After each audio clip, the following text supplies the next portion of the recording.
Hello and welcome to this video on how your bonsai goes from a flower display to a fruit tree.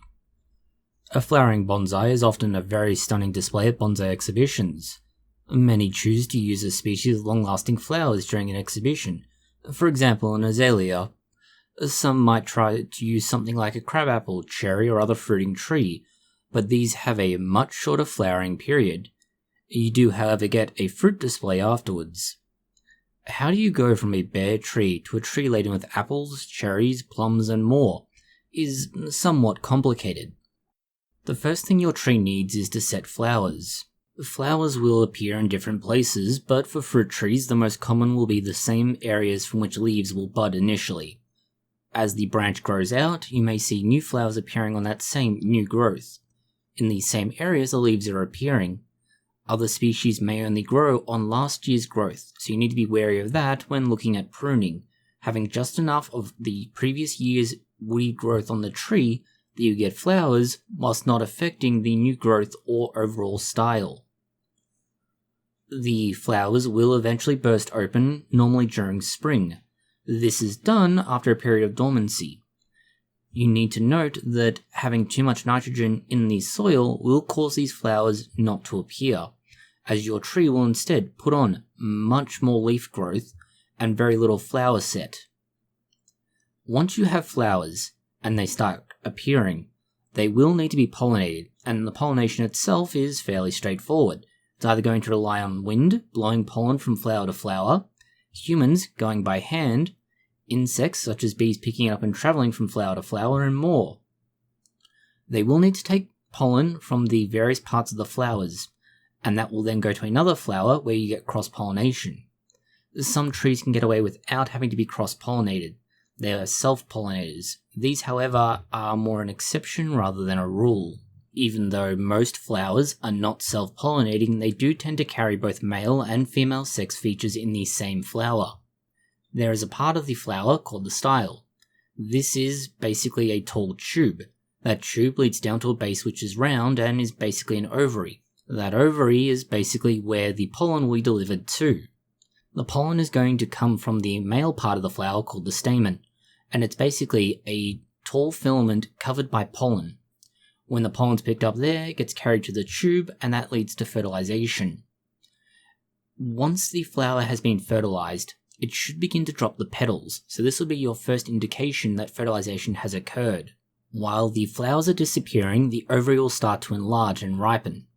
Much like with humans, the same thing occurs with the uterus, but in this case, what we're seeing is both the development of the next generation, but also specifically the seeds for that generation.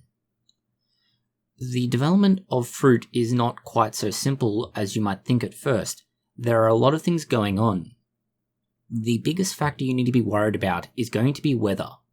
This is for two reasons. One is that extreme wind or cold can kill or destroy flowers, so you'll never get fruit that way. If fruit is going to occur, extreme dry periods can lead to fruit being lost early on, so a degree of water maintenance is required. If the fruit is theoretically sustained, you'll eventually get more hormones appearing, and these are what allow it to begin ripening. Going from the relatively small initial fruit, which is going to be unpleasant to consume, for example very sour apples or similar, to the much larger ripe fruit. The actual process for getting there is that you need to have pollen taken down through the tubes we've mentioned. This is just like the sperm going through the fallopian tube. Once it goes down the style to the ovary itself will have ovules in there, and these are what are fertilized. You need to have the flowers there, and you need to have sustained environmental conditions in order to ensure that the fruit grows and increases in size. This allows it to ripen and reach its full state of growth. When the fruit reaches maturity, it should, in theory, be seen very desirably, both by yourself, any viewers at an exhibition, and wild animals, this last being a concern.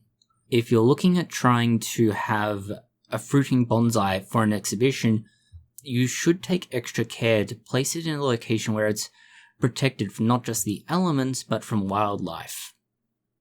This is the very broad strokes of how your bonsai tree goes from a bare tree to foliage covered and then a floral display, finally followed by a fruit-laden display piece. Depending on what it is you're growing, this may be everything you need to know, or you may have particular quirks for given species. It's going to vary a lot based on the kind of tree you're trying to grow fruit from. This is why a massive oak has a very different process and what it needs versus what a cherry tree would need. Each has its own particular needs and wants. Overall though, you can see the steps needed and why you can either manually pollinate if you wish, or try and rely on nature to do it for you. Either way, you still need to provide some protection for your bonsai if you want this end result.